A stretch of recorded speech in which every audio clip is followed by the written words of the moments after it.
showtime.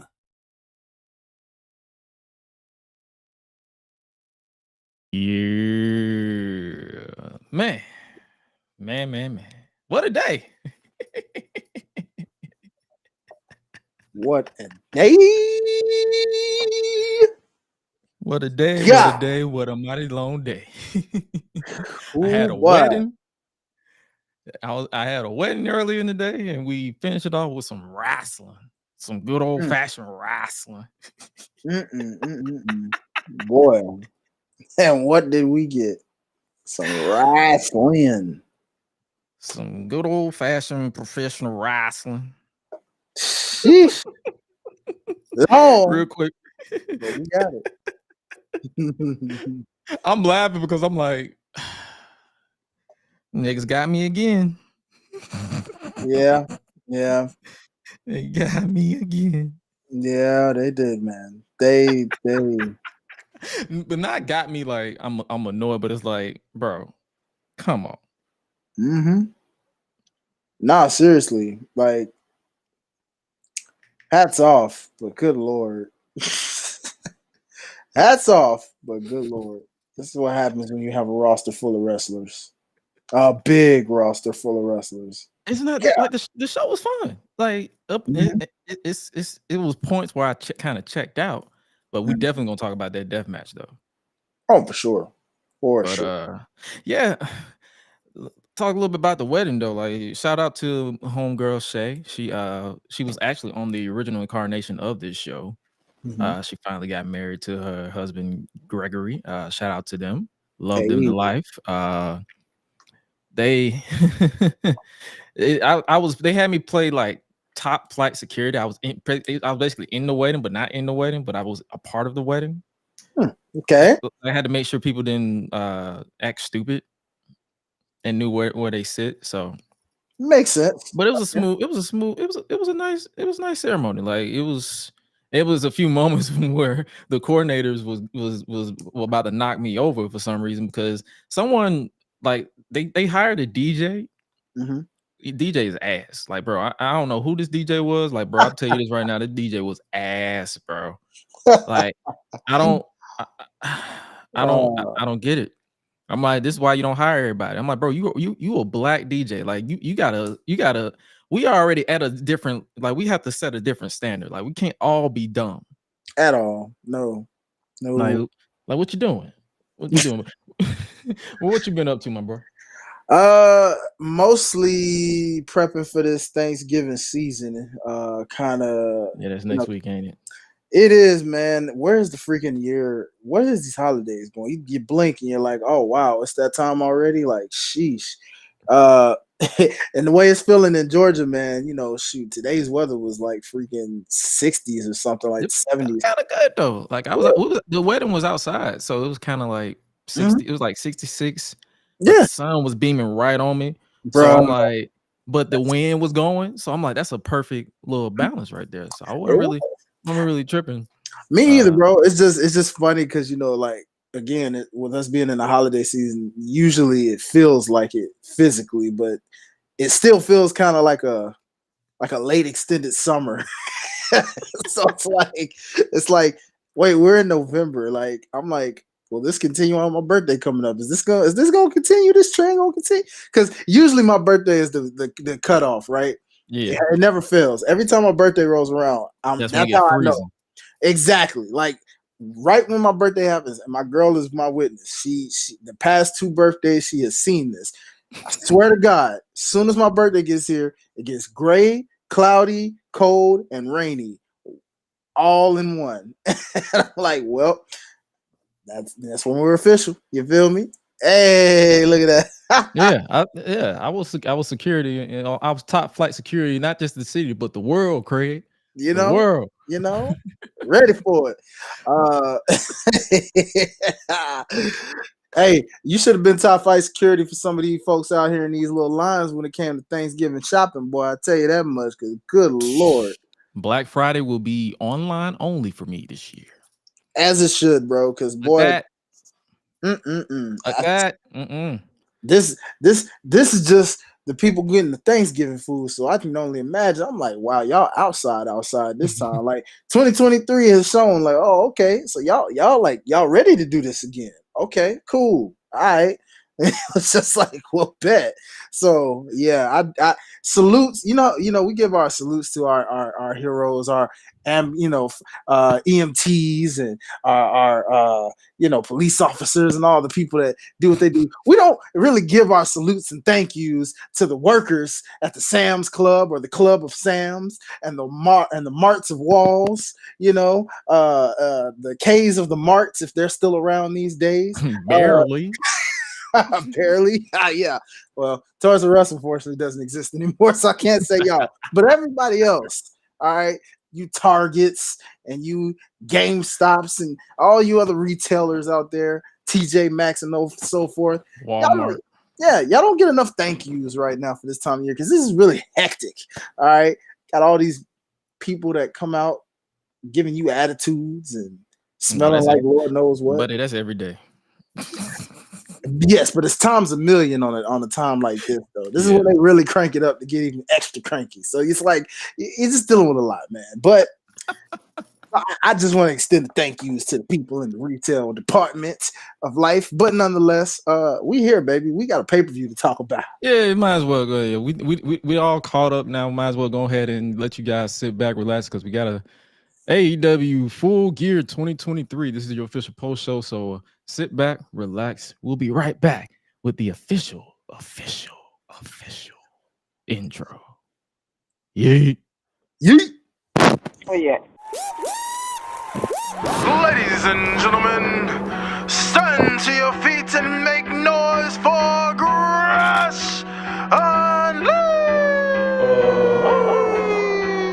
Let's go! When the club go around here, I'm a cactus. Bang, bang, gang, got an OU jack. When I'm in the ring, it's just me and my best friends. OC cutting no slack. Hollywood Miz, you can put me on the A-list. GRESH Unleashed, better put it on your playlist. Me and my fam be ballin' like the Bruce. Fight night, baby, hard hitting like Sheamus. Family first, yes, bloodline business. Winning all the gold, look at how they witness. I was taught to be the greatest. 1,000 days I'm running, check out the book of Guinness. Coolin' with the baddies in the baddie section. Guarantee you they ain't jaded. Yellow, you baby face, I ain't feeling your gimmick. The fans think it's overrated. Brock Lesnar on the beast. Eat, sleep, flex, and repeat. Whole new swag with a price on the tag. Coming live from the west to the east. Better recognize on the mouthpiece. See the power level gotta increase. Bringing content on a daily. Feeling like GRESH Unleashed. Greetings and salutations, ladies and gentlemen, boys and girls, non-binary pals, baby mamas, baby daddies, and everybody in between. Welcome back to the GRESH Unleashed podcast. This is your boy, the voice that does the most, the purveyor of mischief, Gresh. Joined by, as always, is the Prince of Botch himself, Mr. Highlight Real. That man is dabbing right now. You can't see it, but now you can. This man is dabbing for no apparent reason. But yo, this is your official AEW Full Gear 2023 post show. This man is dabbing. Let me get the graphic up so we can stop embarrassing himself, man. This is your official All Elite Wrestling Full Gear 2023 post show that went down. The pay-per-view itself went down on this past Saturday, November 18th, 2023. It just finished. It just wrapped. But man, what a show. What a show. What a show. What a show. What a show. Yeah. We're obviously going to be talking about here. We're obviously going to be talking about all I'm about to say all in, but Full Gear. But before we talk about that, officially GRESH Unleashed news right here. Hopefully you guys have been enjoying the latest Talk and Ish session that has been going down. That's it for the month of November. We may or may not have some for December, but for now, that is it for the month of November. But I will be working on getting more in the near future as we wrap up 2023. So if you haven't already, make sure you catch the one I did with professional wrestler Jay Bougie, as well as Boomaye Fight Club member. Make sure you guys peep that, and make sure you guys also the one I did with fellow content creator Low of the Wrestling Wind Down. Both conversations were insightful, fun, and true. Peep that wherever you stream your podcast. Make sure you peep that, or by simply visiting www.gressunleashed.com. Gresh on YouTube news. My first What If video in nearly 2 months will not be dropping this weekend. Sorry about that, but it will be dropping next week. I've been playing catch up with content since I've been away on, I guess you could say, grief, grievance. I also lost my mom, so I've been away from content for a while, and I don't want to rush anything out, but it is dropping next week for sure.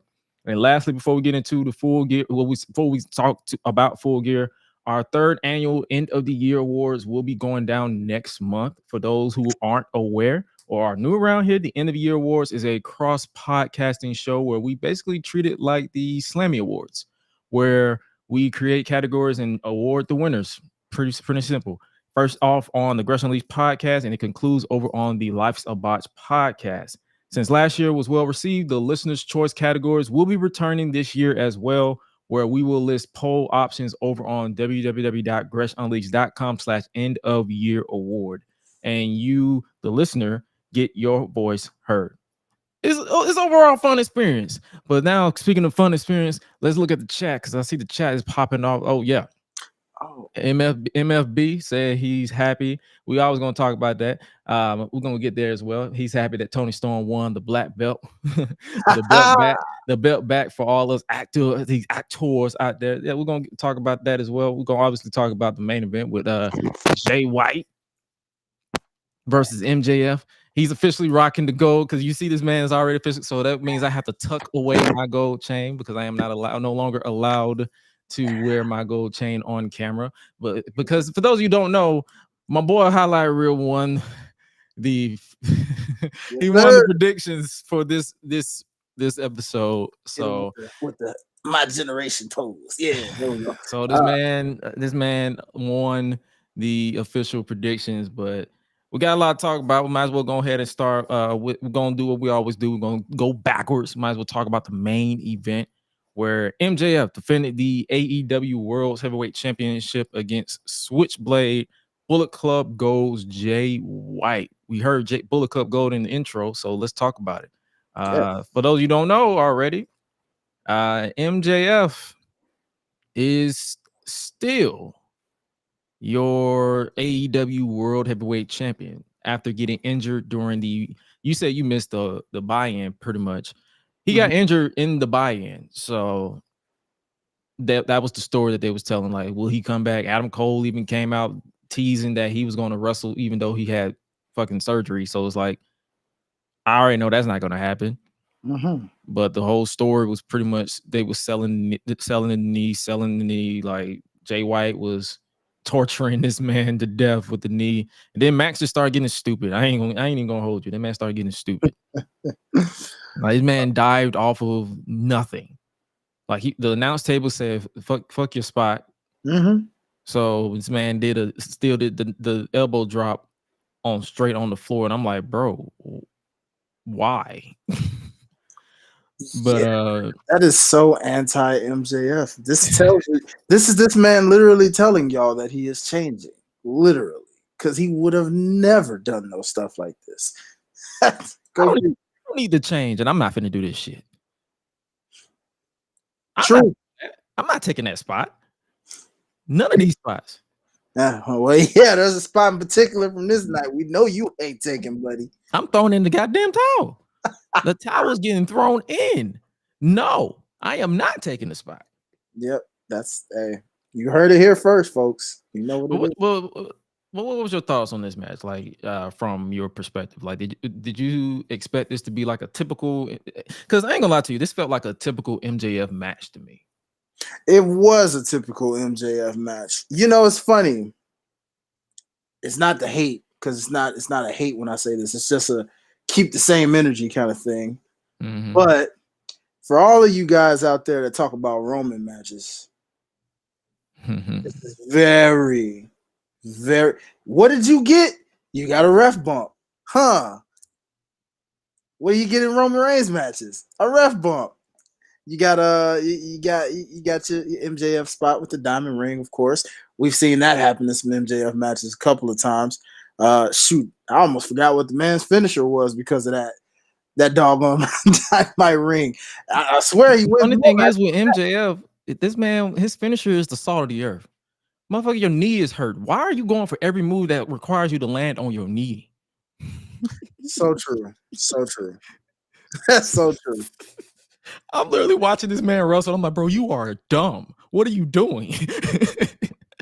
It's like you turn babyface and start hitting the taunt button and just start acting stupid. Mm-hmm. That's what it is, man. Spam the. Remember those WWE SmackDown versus Raw games? What did the babyface have to do to get their meter up? All they had to do was taunt. All they had to do exactly do some dives, taunt. Next thing you know, finisher. You know, exactly. And then if you playing your cousin, you just exactly. It was easy. It was about to break your damn thumb trying to kick out, and it don't even work. So, oh man, bro, I was watching this match. I'm like, yo, why? Mm-hmm. Why is this happening?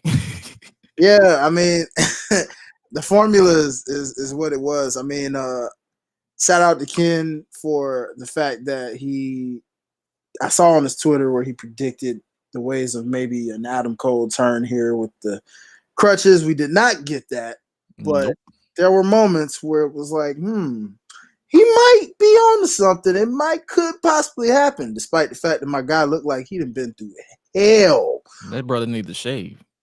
And he is looking gray, unless that's just the light in him or something. Because, boy, my goodness, my dude. I'm like, bro, you been the president of the United States or something, man? Because you got real gray. What the heck? But, you know, I'm just saying, man. But, yeah, you know, for what it was, man, it was expected. Congrats to MJF reaching the official year mark as champion. Yeah, he's the longest reigning champ in AEW history at this point. And shoot, I'm more so wondering if anybody will ever top that at this point. I mean, he's literally their Roman Reigns in a sense.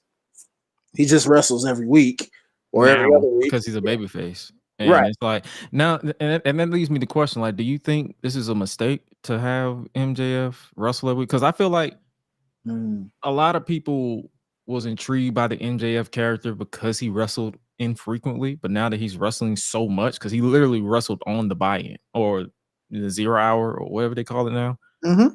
So it's like it's not as special, but I'm guessing that's the story they're trying to tell with the babyface version. Like he's proven that he will do whatever it takes to keep the titles, like the Ring of Honor tag team titles with Adam Cole, and now the world title. So it's like, and that match, honestly, how long was that match? Like what, 30, 40 minutes?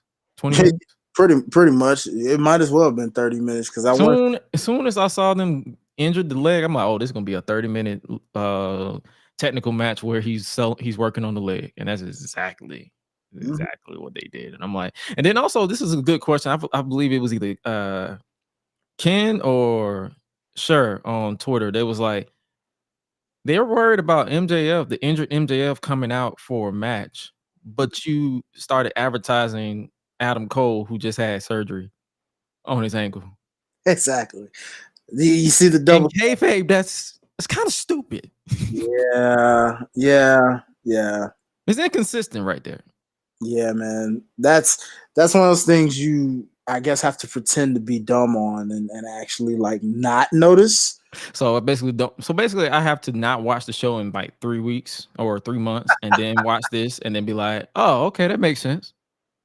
Yeah, I guess so. You know, the way they set it up sometimes, man, that's how we have to just pretend anyway, I guess. You know, maybe we just let me turn my brain off. Yeah. Kayfabe the kayfabe, and you should be all right, you know. And then you wake it back up like, oh, I knew it. Dang it. Ha, you thought you had me. Sucker. No, you know. I know, bro. I know. My brain hurts because I be thinking too hard. That's why I smoke the joint. How many did this one put you through? No, this one put me through 3 but mainly because of that death match.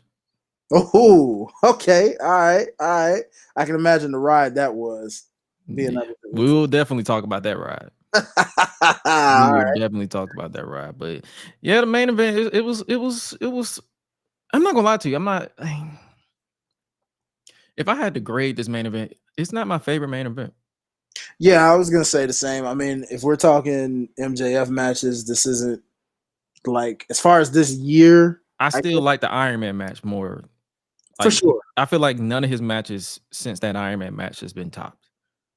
Yeah, I can say that. Yeah, like when I might as well go ahead and tell y'all, like when we get to the end of your war, if I had to put a match of the year in the categories, it would be none of these matches but that Iron Man match.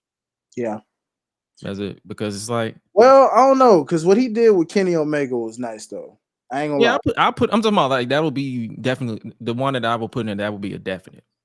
Yeah, like the Iron Man match is a definite that I will put in there, but it's like anything after that, and yeah, you could say the Kenny Omega match too was pretty solid too. Yeah, I was gonna say, because even though that wasn't on a pay-per-view, that was a pay-per-view level match that just happened to be for free on TV on Collision. Yeah, so that's dropped the ball on AEW's part. For I get it because of the milestone, you kind of had to do that, but they should have, Yeah, I'm not gonna say like I'm not gonna like he said. I thought the main event was really good. I bid on a couple of near falls from the match. I did too, but I'm not gonna say like I'm not gonna disqualify the match or dismiss the match because of what it was. But it's just like it wasn't my favorite match of this current MJF run with the title, but it wasn't also bad. Like that was it was fine for what it was. Like it was. I'm not gonna say it was the greatest match I've ever seen. Like literally nothing was topping that death match. I'm sorry. No, agreed. So, that match stole the show, and I mean honestly, before even that, I would say even with the ladies, yeah, we definitely talk. We'll definitely if you aren't pro ladies on this podcast, this isn't for you because I'm definitely praising these ladies tonight. So letting y'all know right now. Yeah, man. Just letting y'all know. And we talked about Kenny Omega versus MJF. What did you think about that tag team? Oh man, we still had to talk about this. That's right. The Golden Jets defeated the Young Bucks to become the #1 contenders for the AEW tag team titles. There's so many damn titles. I'm about to say Ring of Honor tag team title, but the AEW tag team title. I'm gonna be honest, dog. The only thing I really just paid attention to or was just the fact, because I loved it, was just the Young Bucks throwing a fit after losing the match. Just, I'm like, yeah, you little crybabies, go ahead, do what you do. This match itself, though, it was just there. It was kind of what it was. I mean, it had the daunting task of following that death match. Yeah, pretty much. I mean, the crowd tried to be into it, but the crowd in general, to me, you can tell they got sucked out after certain matches. Like, oh, for sure. To go from the triple threat to that death match, those two alone just took that crowd out. Like, so to follow that, like you said, you could do all the V triggers and all the one-winged angels and all the Judas effects and super kicks you want, and you still won't come nowhere close to what you got before that. No. Just saying. Sorry, guys. So the story is basically the Elite are fighting again. Ooh, like we haven't seen this story unfold for the past 4 years about AEW. Is like, the Elite are beefing again, but then once they're done beefing, they're going to go right back to being friends. So the Young Bucks are more likely going to be heel. I like them better as heels anyway, because I feel like they try too hard when they're baby faces. Like they have punchable faces. So they're the type of wrestlers that are like, yeah, you have punchable faces. Like I would rather boo you than cheer you. Okay, that's fair. Yeah, that explains why I enjoyed their temper tantrum. So yeah, because it's like, oh, this is basically them being the child throwing shit all over the place, and I think Nick Jackson is balding in the middle of his head. I think he needs to go ahead and get that. He's pulling the John Cena, so you might want to go ahead and get that fixed. Don't get that 4 hymns, my guy. But yeah, the match was there. It was there. That's all I gotta say about that. Like, I'm not even finna harp on it too much because it's like I literally like it had the daunting task of following that death match. No, pretty much. I mean, that's all you can really say, dude. It was a match. If you enjoyed it, cool. More power to you for sure. Not saying it was bad or anything. It just, like I said, when you try to follow something like that, bro, you're not gonna win. It was a dead spot. Literally, whoever had to follow that, you literally might as well just went through the motions. That's literally what happened. They had to go through the motions. Speaking of motions, might as well go ahead and talk about the match we've been alluding to all night. The Texas Death Match, Hangman Adam Page versus a Swerve Strickland. Swerve when I try, yeah. Swerve when I try, yeah. Swerve when I try. You lost my top, bro. Catch a fire, catch a foot when I try. Big pressure, I'm fly. Ain't no way, no survive. Yeah, swerve when I swerve, swerve. But yeah, man. The Texas Death Match. This match, I ain't gonna lie to you. This match lived up to the hype for me. Oh yeah. Yeah. Like if you follow Revolver and when they did that run in, if you follow the story, the promo that Hangman cut on Wednesday where he threatened to steal this man weed, like bro, this match had me questioning a lot of things in my life. And I mean a lot of things. Like yeah, what MFB said, like that we were talking about the tag match, like it wasn't beating the death match, and it's like he liked how the death match started. That's what I'm saying, start to finish. Like that's what I'm saying. Like, bro, there was no other way to follow this. This match was insane. Yeah, bro. I mean, from the jump, you were just like, "What the heck? Whoa!" This was like Def Jam Fight for New York come to life in a sense. The way they was able to take any element and just bring it to life, bro. Like this was crazy. The visuals, look at that. Luckily, we're not monetized on YouTube, so I'm not getting demonetized. See, man, but like the story told in this, man, like we talk about the story from any other match. This one's story, just you felt the emotion. It's like you felt that both guys. Hangman didn't even get his entrance. Yeah, it was literally on site with Swerve. But speaking of entrances, Prince Nana, my man, you got your own dance team. That man got a full presentation. I'm like, yes, approved. Yes. So, hey, now that we see the dance, y'all, let's TikTok this thing and make it go viral, baby. Don't give him that swerve. Top rope, catch fire, catch your foot when I drop it. Pressure, I'm fly. Ain't no way also fly. Yeah, swerve when I drop. Yeah, swerve when I drop. Yeah, swerve when I drop. If you use your potion, my top rope, catch fire, catch your foot when I drop it. Pressure, I'm fly. Ain't no way also fly. Yeah, swerve when I drop. Yeah, swerve when I drop. Yeah, swerve when I drop. You lost your mind. Well, that gives me an award idea for the end of the year awards, ladies and gentlemen. He said he tapped out after the blood drinking. That's a HIPAA violation. Oh yeah, Hangman was wilding, bro. Yeah, that man was drinking blood. Like, homeboy, you a vampire, my guy? That man became Klaus Michelson from the originals on the CW. That man became a vampire. I was like, yo, somebody call Wesley, bro. Blade is needed ASAP. We got a vampire on the loose, homie. I'm like, yo, what are we doing? I was like, man, I understand giving a good match, but good Lord, my guy, that. Like, I was literally like, bro, is this motherfucker drinking blood? Of all things. Like, bro, you have to get a shot after that. Yeah. Because drinking blood and it's going to mess you up. Someone knows that Gangrel somewhere is ear to ear smiling at that thought right there. Just the vampire. It's about white. Sounds about white. That's white people. White people for you. My black ass ain't doing that shit. Oh, hey, Josh, you want to do this? You want to drink my blood? Bitch, get out my face. I am not drinking nobody's blood. I am not Dracula. Like, bro. At all, bro. Like, nah, it's not it. Not it. No. Like, bro, I reacted and people was literally reacting the same. They was like, yo, what? Yeah, oh yeah. We were all like, what the heck, dog? Some people literally legit tapped out. This man was stapling this man's chest. Mm-hmm. I believe he stapled his son's artwork to his shoulder. I'm like, bro, y'all are. Mm-hmm. But then again, Swerve, you did break in this man's house, so it makes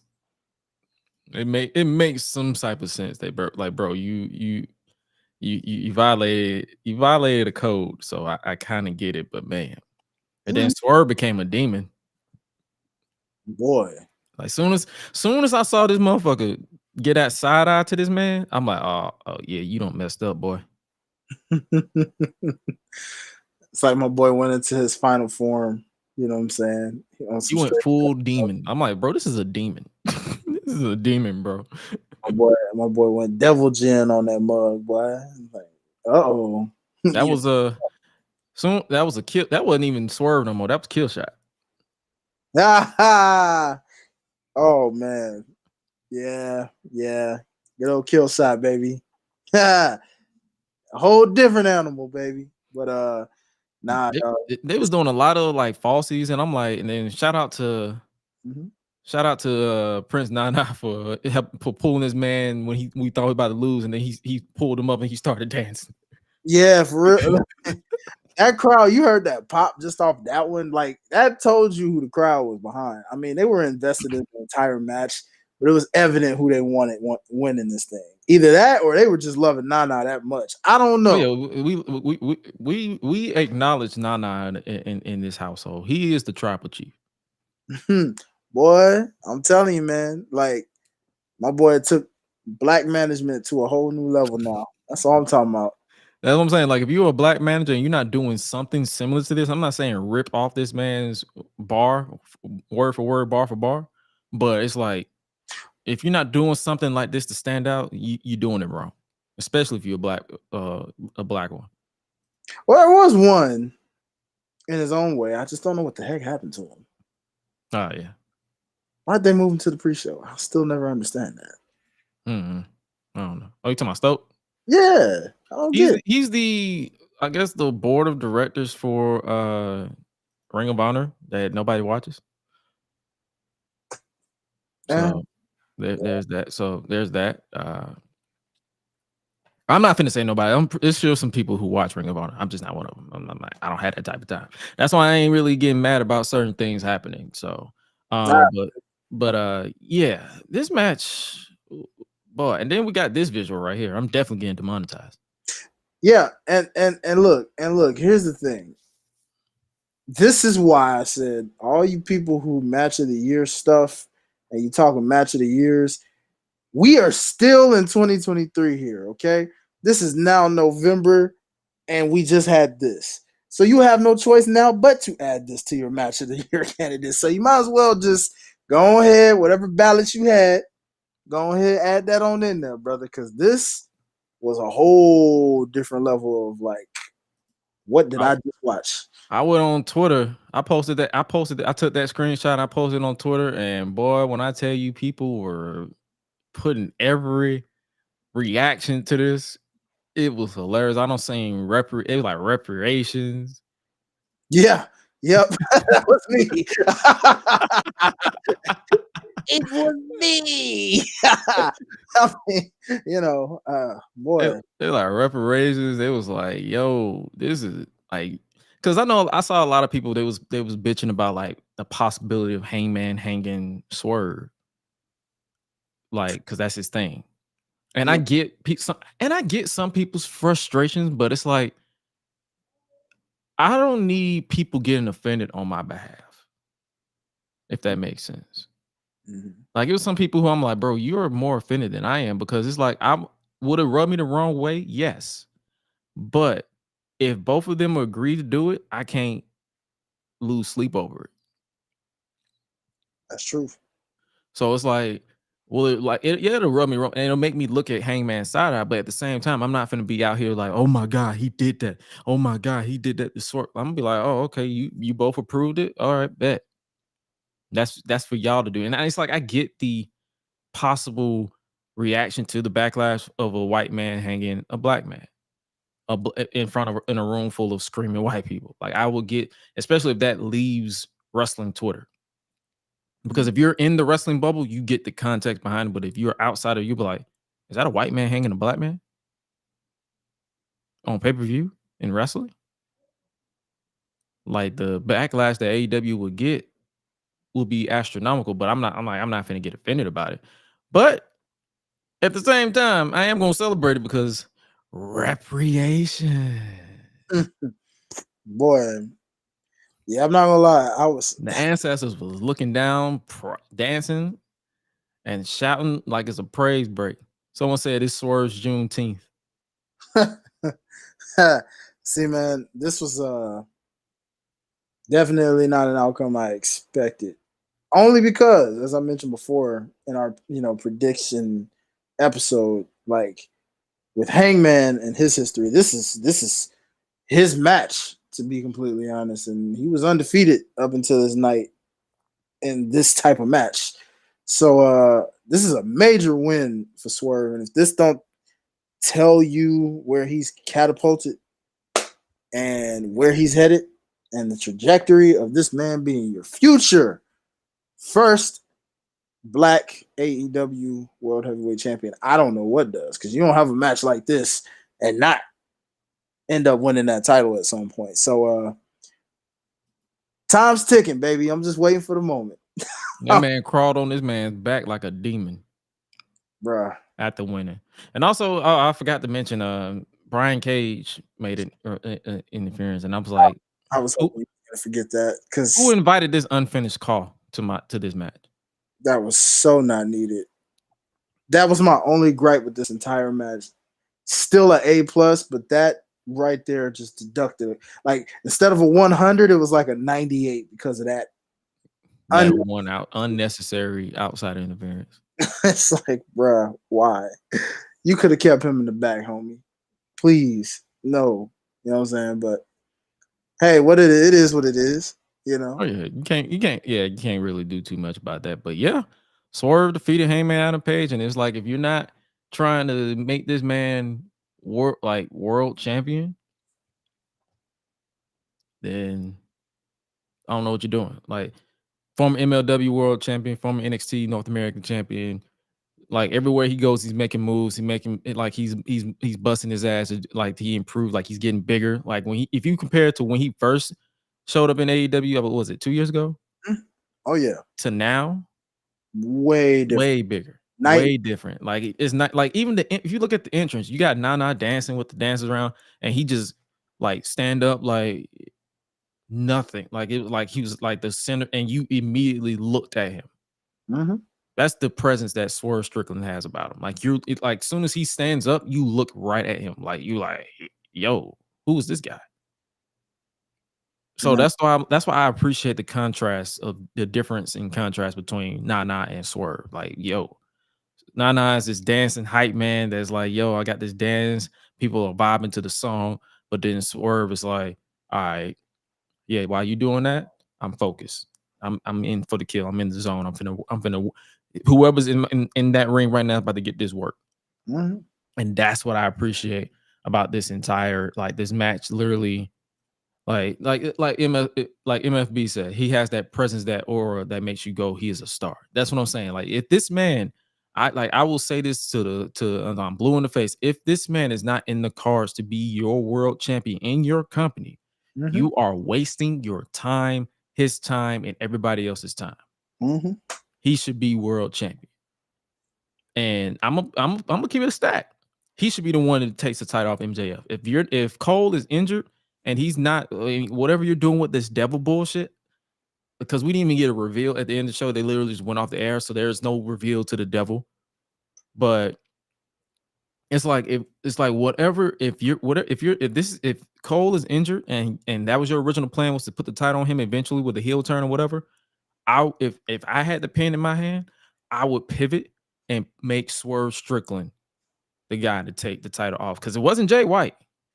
Because Jay White, everybody and their mama knew Jay White wasn't winning, because he did everything and he did every wrestling trope to let you know that he was not winning that title. Mm-hmm. If I had the pen, Swerve Strickland would be the next world champion, the first black world champion. Mm-hmm. As much as I wanted to be Keith Lee, as much as I wanted to be all these other people, Swerve is, in my opinion, and I will stand 10 toes down. I will swerve when I drive, and I will tell you straight up, this man should be the guy to beat MJF for the World Championship. And if he is not, then what are we doing here? Yeah. What are we doing? And this is how you know they're kind of booking themselves in a corner, but at the same time they're doing it the right way, because Swerve's there in the wings waiting, right? So he gonna come at the right time. But see, they're in a corner because what do you do with Samoa Joe right now? This man has literally been booked strong, surrender the title, and he's coming for that championship. So now you're saying to yourself, okay, well, does Joe take the title off of him and then Swerve maybe comes away? I don't know yet. We're going to find out. But somehow, some way, eventually, all roads have to point to Swerve. It has to, man. Like, there's no other way to put it. It has to be Swerve. I'm sorry. It like at some point, Swerve has to win that title. I don't advocate often for people, but I'm advocating for this. Because this man's proved time and time again that it's like you can't put nobody else on his level right now. He has the interest. He has the crossover appeal. Like if you're looking at this from a business standpoint, he has the crossover appeal. You can literally put him in the room in an interview, and he will sell you on whatever it is. Like you can hear his promo skills. Like when he cut a promo reacting to Hangman attacking him at that show that went down on Friday. Brilliant promo. It was on social media. I'm like, yo, and I did not look down at once. So whose house? It better be Swerve's house. And speaking of houses, next up, going backwards, Will Ospreay is officially all elite. What's your thoughts on this, my brother? Can't say I'm surprised. I guess it was all but official anyway, based off him being kind of, I want to say Ken said this, but it's like it would have felt better if they had already made him exclusive with the fact that he was already wrestling there. In a sense. So like, I don't know, man. I mean, I really would have, Ken, my guy. Speaking of which, spoke him up into existence, and there you go. But that's what I'm talking about. You see what I'm saying? Now, I'm just saying though. Like at the end of the day, I'm kind of like my boy Angle, and it would have been better if he would have ended up in like a TNA just to throw it all off since they needed a signature person to build around. But I get it from a money standpoint because that's the thing too. He's not even official until January. until after Wrestle Kingdom. Wow. He's finishing up in New Japan. So he basically made his re-debut here, even though we've seen him like for the past year having the rematch at Forbidden Door 2 and the match with Kenny. So it's like it's not like this is the first time. I was like, oh, so we just saw him wrestle Chris Jericho at the All In. So it's like it's not like this is the first time, but at the same time, it's like, and then when he told me, he was like, pipe down, bro. Nobody said nothing. So it's like he was like, pipe down, bro. And I'm like, bro, ain't nobody saying nothing. Oh, I gotta finish up in New Japan. Then why are you here? See, exactly. It just doesn't make sense. But it's like February. Oh, so that's even more. I said January, so he won't even start until February. See, that's sheesh. Well, in November, my guy. Like, God, dog. So we really ain't gonna see you like that. Per se. I mean, so this was. I don't even know to blame this on him, Tony Khan, or what. I don't even know. But it's like I want to be so excited about this new signing, but it's just like, one, I've already seen you. I'm not complaining that we will see him full time in AEW. He's a great get. Like if I'm a booker, it's a no brainer to not to sign Will Ospreay to a contract for sure. But on the other hand, I wouldn't sign him until all his commitments are done. Yeah. So if we take Will Ospreay out of this equation, who would you have thought they would have signed to fill this spot? Because we already saw Kota Ibushi is All Elite after Dynamite. Mm-hmm. And Mariah May is already All Elite last week. So now we have Will Ospreay, who's already been here. So it's like, I'm gonna bite the bullet and rep this one for the ladies and just say it should have possibly been Mercedes Moné. I said the same thing, but the wording of his tweet when Tony Khan announced it was like best wrestler in the world, and then this, that, and the third. But then people was like, "Oh, well, he ain't talking about the women." Nah, that's fair. That's fair. Because my first thought was like, "Oh, Monet," and then that's another thing. Hear me out. If Will Ospreay isn't available until February, you could have, and Mercedes isn't technically cleared until 2024. You could have had her as the surprise anyway. Pretty much. Because that would have got enough for fans to talk, that's for sure. You know what I mean? Like, especially the women's fans. Especially after this night that they had, this would have been a perfect time. Oh, yeah. Yeah. I mean, Toni Storm is your champion. That type of triple threat you got. Like, this, you're right. That you couldn't have asked for a better moment for the ladies than announcing that. You know what I mean?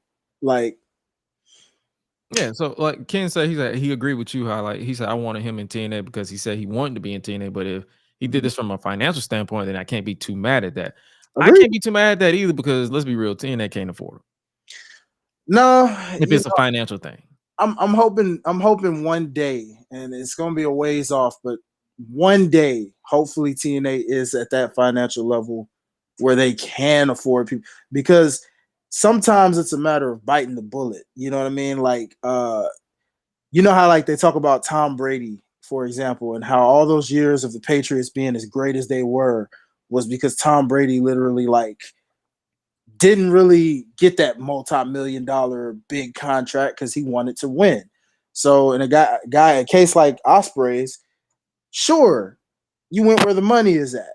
And I'm not saying they're obviously not going to book you to your caliber. Obviously, they are. They've shown that with the fact that you beat Kenny and you beat Chris Jericho and all of them all in the same year, stuff like that.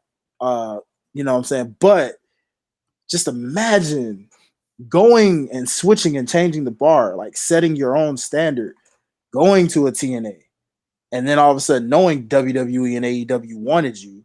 Now all the eyes and the ears and the fans that like you are forced to watch TNA, and you bring people there and it grows.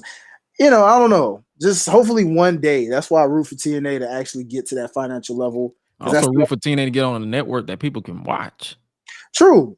Yeah, true. Not true. And that will come. I mean, it could have been the CW if it hadn't been for the, WWE swooping on in there when NWA messed up. Apparently the CW is open to hosting multiple wrestling shows on their network, but it's all about that deal with WWE. Is it exclusive or are they cool with other wrestling companies appearing on the network? So it's all those logistics. But yeah, it's like with Ospreay, it's like that's what I'm saying. I don't want to I'm trying not to sound like I hate this signing, but I kind of do.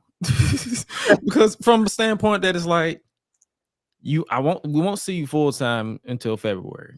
Mm-hmm. Okay. That means they'll hype it up for a good minute and then they'll be done. Will you be in the Continental Classic? Probably not. So it's like, what was the point? That's just me. It's like I don't want to sound like a hater, but I'm hating at the same time.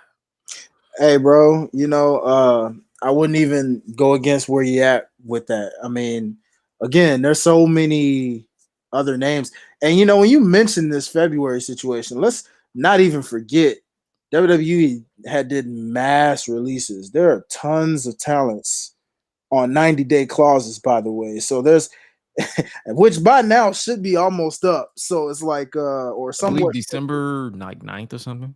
Yeah. So if that's the case, then hello, you could have got one of those signees, and at least they would have been able to wrestle for you right off top. You know what I mean? Like, I don't know, man. But if you look at the batch that they released, who would you? The only outside of Dolph Ziggler, who else would be interesting enough? I guess even if you look at Dolph Ziggler, mid-December, so it's like it's not even right off the bat. Like they wouldn't even be able to appear tonight. True. That's so true. It's like, and even then, if you look at the releases, you got Dolph Ziggler, but then if you look at him, he was pretty much treated as a jobber on his way out. So it's kind of like, will people take him serious? And I'm not even talking about not me being a fan. Like I'm a fan. Mm-hmm.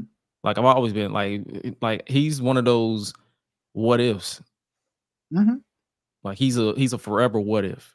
Oh yeah. But at the same time, would he be somebody you would just debut on a pay-per-view after years of being treated as lesser than in WWE? I mean, we've seen it happen before, Yeah. but it depends on. It depends on how they book him. Because let's be real, Swerve was treated as lesser than. Yeah, and you see where he is now. That is so true. So true, my brother. But Will Ospreay is all elite. I mean, I get it. I want to sound excited, but I'm just not. He's like, it doesn't do it for me, bruv. I don't know. It doesn't move, bruv. Now that bro was saying, bruv. Hey, there you go. MFB again, Shelton Benjamin. That would have been another nice one too. I mean, that man is still one of the best wrestlers, man. Don't get it. Sure, but it's like it's just, that's just my opinion. Like I'm not trying to hate, but at the same time, I'm hating. Yeah. See, like so EV on Twitch, he was like, I honestly thought he was already elite. Am I tripping? That's the thing. That's what we was just talking about. You probably just tuned in. He was. It's like he was already on TV. Mm-hmm. So it's not like oh my God, this is a new face. We just saw you on Wrestle Dream. We just saw you on All In. Mm-hmm. I mean, not Wrestle Dream. All In and Forbidden Door. We just saw you. Mm-hmm. So it's not like, oh my God, this is a new face. This is literally somebody we've seen. Like you literally had a whole faction war. You had the Elite versus the United Empire when Kenny Omega cut that promo on Dynamite. Mm-hmm. So it's not like his grand first time ever appearance happened during the summer. Yeah. So you're not really breaking ground with this signing. Like, yes, it's more so like it's about damn time. Then it's like, oh my God, this is a new face. Very much accurate. That's the caption right there. It's about damn time. That's pretty much all it is. So, hey. He said this is what had me lost. Like, this isn't a big announcement. Somebody came back to school on the intercom. Ha! I mean, yeah. No, that hey, my guy, you put that 100% accurately, bro. For sure. So, Will Ospreay is all elite. I mean, that's all I can say about that. And speaking of saying something, we have a new TBS Women's Champion in the Queen of Darkness herself, Julia Hart. Oh man, this was right. See, Julia, myself and Kenny, we was the only ones that believed in you. Highlight over here, even though he won the Freepedia Gold Chain, he's he didn't believe in you, my friend. But I'm not gonna say I didn't believe. Okay, it's just Kris Stat beat Jade Cargill twice, my guy. Twice. Mm-hmm. The only woman to do that. So, I know we don't really care too much about those other guys, up north in the Midwest, but I once heard Mr. Jesse say this, and he made a point with this. When you're a Kris Stat and you beat Jade Cargill not once but twice, you gotta book that woman like, look at how Jade was booked in terms of like from an undefeated standpoint. If you did what you did to beat that undefeated person twice like that, then you shouldn't have lost that title for quite a long time. Not necessarily in the whole undefeated reign kind of thing, but you saw the kind of role she was on having these banger matches. And it almost felt like it was going to go similarly to Orange Cassidy's first international title run with how he was having those long. How many title finishes he had? Was it 5, 6? I can't count because they were always like open challenge style. So it was almost like every other week, whether it was Collision, whether it was Rampage, whether it was Dynamite, it was always like some type of challenger, you know. Maybe they ran out of people for her or something, and the way Julia Hart rose like she did, I guess, you know what I'm saying? Look, Ken says, shout out to Julia and Sky Blue.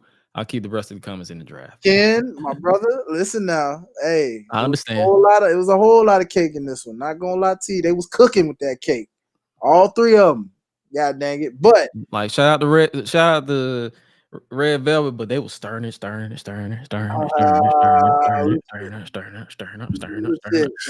up. They had the cake and gave you the recipe, my guy. Laid out blueprint. I was like, okay, all right. But I'm happy for Julia because it made sense for sure. Her rise is, you know, I put this on Twitter and I was just like, I mean, let me know if I'm wrong about this, Gresh, but I think it's safe to say that AEW found their answer to Rhea Ripley. It was Julia? Yeah. Listen. Okay. Hear me out. Okay. Right, hear me out here. Sell me on this. Okay. Both of these women are basically the leaders of their factions right now. Mm-hmm. They're both champions. House of Black ain't won nothing since they had those trios titles. I'm sorry, Alistair don't look like no doggone leader of this doggone group like he was when it started. Julia Hart then took over House of Black, bro. And she's been taking that over. Low key. For sure. So now that she's a champion, you saw the reaction she got. The crowd's behind her. The crowd loves her. She's putting on bangers and improving more and more. She's young like Rhea. Rhea's only what, 24, 25? Nah, she's like 27. Well, 27 now. Still in her 20s though, right? Yeah. Right in the cusp of her prime. Julia Hart, not even close to her prime just yet.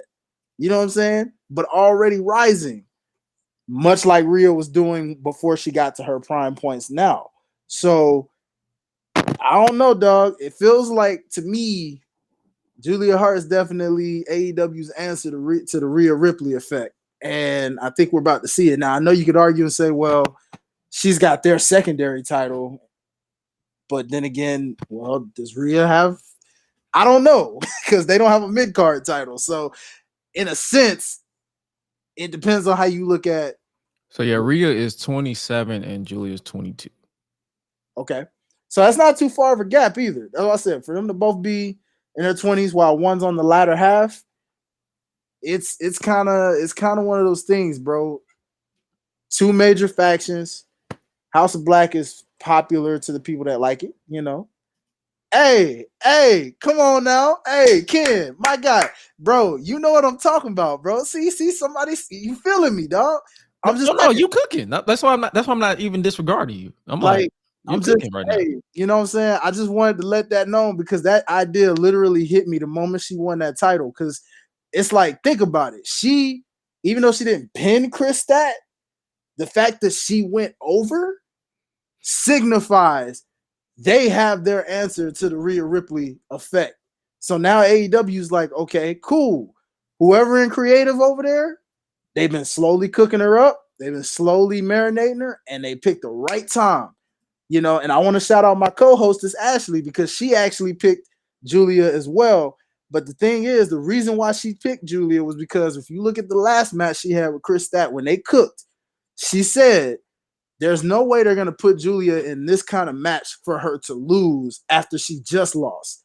So think about it. If she would have lost in this scenario, whether being pinned or not, if she didn't get the job done tonight, that wouldn't have done favors for her. You know what I'm saying? So the fact that she went over, bro, look, see, the mommy chance was crazy tonight. You see what I'm talking about? Like, hey, y'all see what I'm talking about, bro. Like, they got their mommy in AEW right now, and her name is Julia TBS Champion Hart right now, my guys. So listen, y'all sit back and relax and watch the growth from here, because I'm telling you now, this girl right here, she about to rival Rhea Ripley right now, y'all, going forward. So it's like, I want to process this comment right here.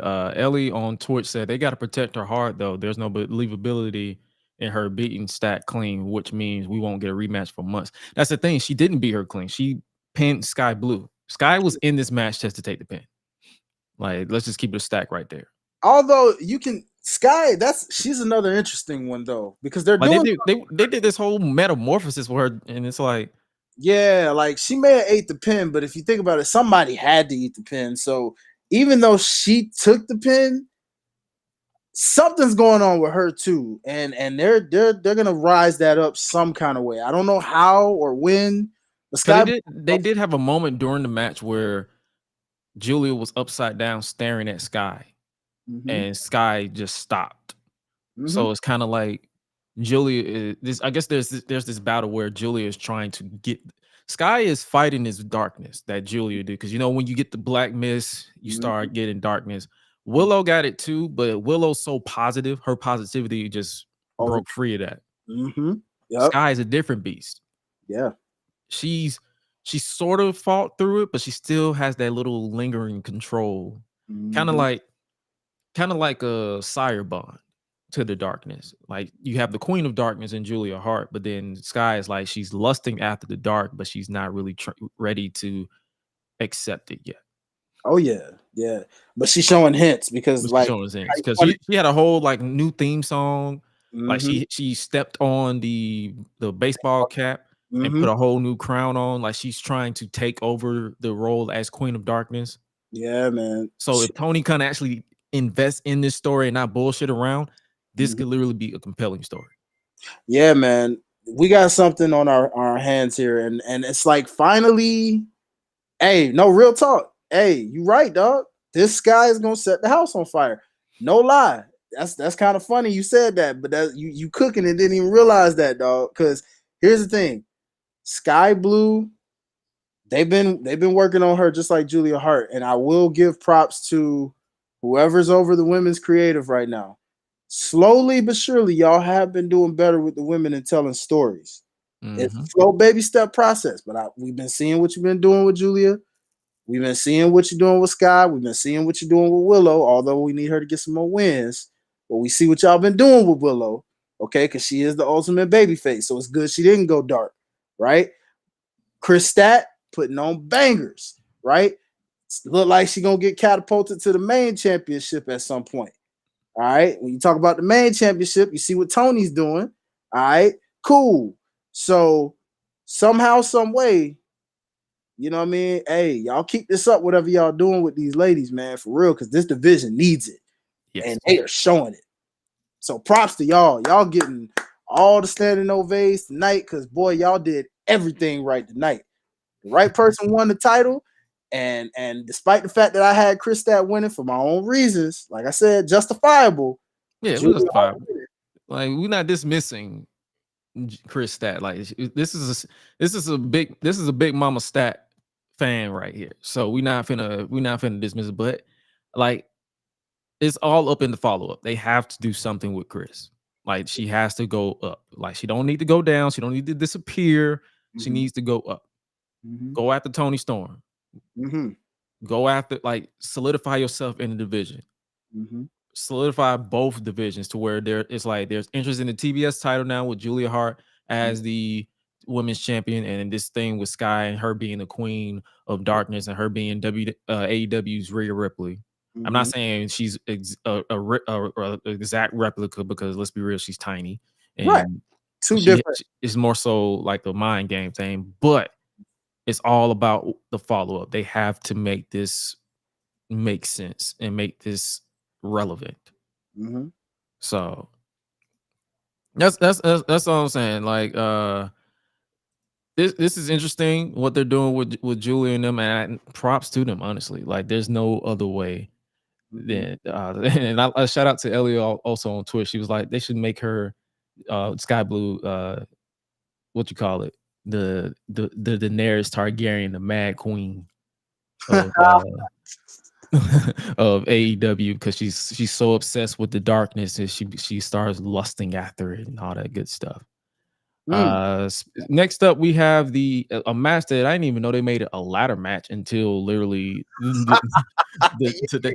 They made it a ladder match on Collision, but I was watching both Collision and SmackDown, so it was kind of muted when it was a match that I was interested in. So I didn't catch Ricky on commentary saying, "Oh, hey, we're gonna make this a ladder match because Big Bill is big," but it was a ladder match for the AEW World Tag Team titles, LFI versus Ricky Starks and Big Bill versus FTR versus House of Black, or as Public Enemies Podcast like to say, them house ends.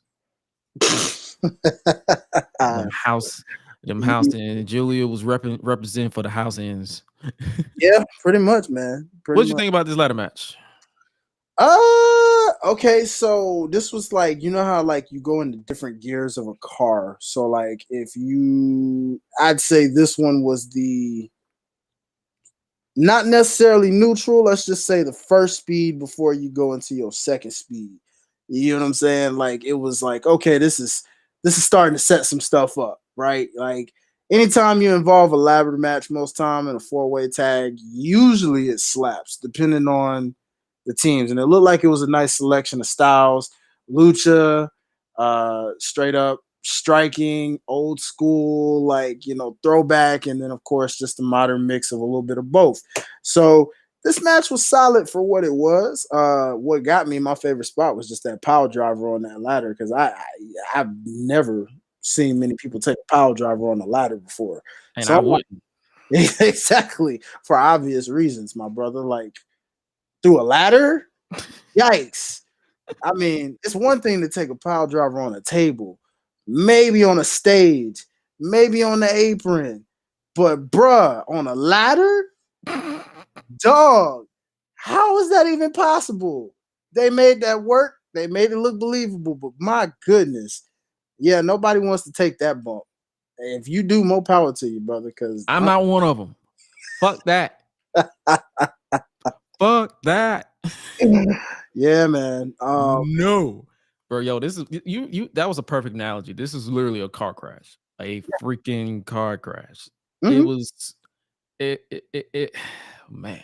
You can't really. This is one of those matches you have to watch to see, like from start to finish. It was just like, yo, this is crazy. You had the battle of the big men, or the what did Excalibur say? He said the meat off in the middle of the ring. He said something about meat, and I'm like, bro, pause.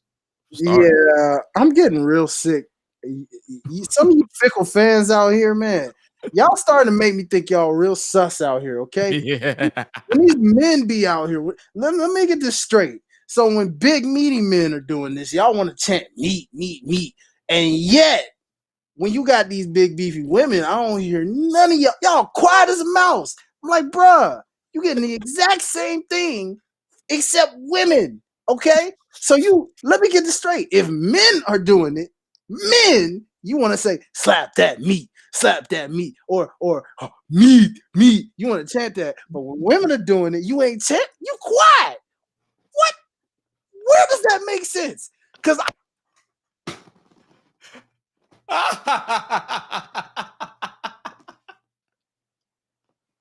You muted yourself.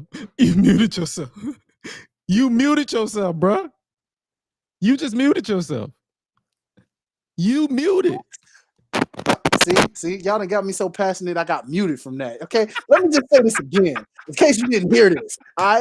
I get excited more so if I see my two big meaty women doing it. Okay, give me Willow Nightingale and Kris Stat. Them two put on one heck of a match. Okay, I ain't hear one crowd member say big meaty women. I ain't hear not one bit. No meat, none of that. No, y'all went and said nothing. Y'all celebrated it. Y'all cheered and reacted. Nobody said meat for the ladies. When it comes to the dudes, though, y'all want to chant, slap that meat. Please make that make sense, because I don't get it. Please, somebody tell me. How is that logical? I don't get it. Fellas, listen, because that's a lot of deep voices. I don't hear no women saying this. The women, I'm sure, just love it. They ain't gonna chant nothing. They just gonna look in awe when they see the big meaty men. Okay, so I don't expect that, ladies. If y'all looking, y'all looking. I don't expect y'all to chant. But when I'm hearing these fellas chanting this, look here. No, no, stop it. Okay, I hate that chant. Stop, please stop. That's all I'm saying. I don't want to hear it no more. God, dog, man. Boy, y'all gonna make me sweat in this doggone hoodie, boy. I'm over it, okay? I'm over it. I do not want to hear that chant no more with big dudes in AEW, okay? Not at all. I'm gonna fucking throw up. I do not want to hear that no more. All right? Young Negroes, keep that same energy when these women is out here big and beefy doing the same thing. The same thing. And y'all ain't saying nothing. Nothing. Please make it make sense. I'm just saying, bro. Golly. Oh, it's too early and too late for this. But God, dog, man. Y'all the Jeez. God, dog, man. They had a meeting of the meat. Oh, God. That's what Excalibur said. I'm like, bro, they sold a meat t-shirt. Oh, my God.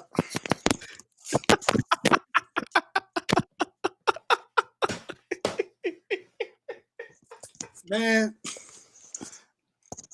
I'm done with the bro. I'm done. Y'all fans, man. I ain't trying to judge if you swing that way, dog. But I know 1,000 of y'all out there ain't swinging that way. So why are you chanting this right now? Please tell me, okay? Why? Then you want to? Don't let me catch you wearing one of them shirts. I swear to God, if you wearing one of them shirts and you don't swing that way, bro, you getting roasted. No, you getting roasted. I don't want to hear it. No, God dang it, no. Golly, man. God. I need some fucking water. Oh, man. Oh, my God. My freaking head hurt. God, dog. Man. Like MJF should have threw in the towel. I'm throwing in the goddamn towel. What the hell? Oh, my God. Oh, so I'm guessing it's safe to say that Highlight is not a fan of the meat. Pause.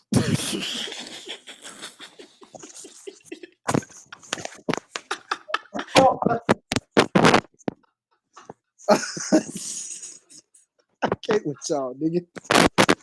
Hey, bro, no.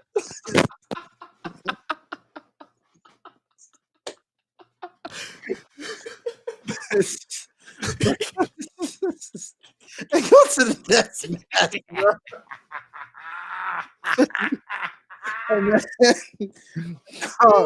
I ain't trying to y'all killing me, bro. Ricky Starks and Big Bill retain the title. Oh Lord. Next thing I ain't even not entertaining it. Keep going. Congrats to Ricky Starks and Big Bill for retaining the championships. God. Oh man. Oh my God. Bro, God. you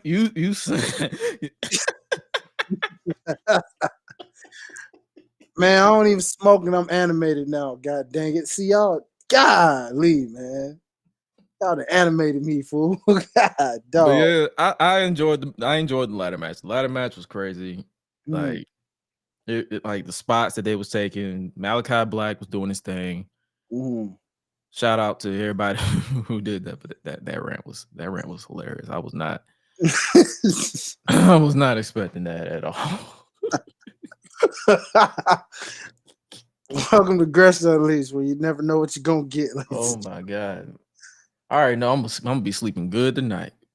Oh yeah, absolutely. I'm pretty sure people in the chat were looking at you like Gigi was looking on Tuesday. Like, all right. Oh man, listen.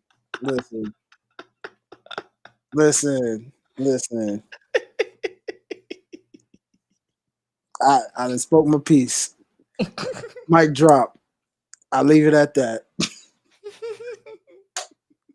You may continue. I'll leave it at that, baby. That's it. No more. All right, next up, we talked about the TBS Women's Championship. Let's talk about not the GG pick. You know what I'm saying? I'm like, this man went on a rant. I'm like, God damn, that's something I always like. Oh, I can rant like, let me do the GG pick. Oh Lord. Oh my God, I was not expecting that. Next up for the AEW Women's Championship, Timeless Toni Storm challenge Hikaru Shida for the AEW Women's World Championship. We just talked about the TBS Women's Championship. What you think about this match? It was definitely the right decision. Did this slap as much as the this was the sports entertainment one, I'd say for sure, mainly because of Toni's gimmick. Because everything you expected, the crowd was into it. They were into it in the finish, and they erupted because they got what they wanted, pretty much. Toni Storm stole the show from her entertainment aspect. Not to say Shida, obviously, I mean, she can put on a good match with a broomstick, for crying out loud. And we know it was hard hitting. Toni Storm got to do her style. Shida did her thing. But again, this gimmick, man, is it's so entertaining that it overshadows the professional wrestling. So for the most part, it was the right decision. We got what we wanted. I'm looking forward to seeing the vignettes with this belt and Mariah May's fandom, who was making her cameo by cheering in the background. Yes, indeed. She won it for all the actors like you, MFB. I mean, hey, props to you guys. Bravo. Bravo for my only gripe with this is more so not the match. It was the fact that you know how she won. She loaded up her cheeks as if it wasn't already loaded. Yes. Because she already got a thick caboose. So it's already loaded. So she added it she did extra. She basically tried to decapitate Shida with a loaded butt. She put the metal pan that Luther. Did you know it was Luther? No, not until you pointed out that was the Luther. I was like, this Luther? People was like, where have you been? I'm like, bro, I did not put two and two. I thought they hired somebody completely different. Me too, because he's wearing glasses, isn't he? Yeah, like he's not wearing the makeup at all. So I'm like, wait, is this Luther? Yeah. People like, where have you been? I'm like, bro, I did not know. Yeah, man. Hey, just as new as props to him. That's the most relevant he'll be for sure. For a minute. No, Luther, he'd be cooking on the indies, but it's just like they never knew what to do with him in AEW. Okay, that's fair. So I wouldn't say he ain't relevant. It's more so like they just didn't know what to do with him. So this will work. Like he obviously he got involved with Shida. Like she kept him in the yam bag, as Taz would say, yam bag city, and hit him with her kendo stick. Mm-hmm. But my only gripe with this was with the loaded butt. Like as MFB said, it added 50 plus extra damage to the move. So her ass was already loaded, so she just added 50 more to it. It's also the fact that it was very painfully obvious that something was hanging from her cheek, and yet the referee looks that much more Aubrey.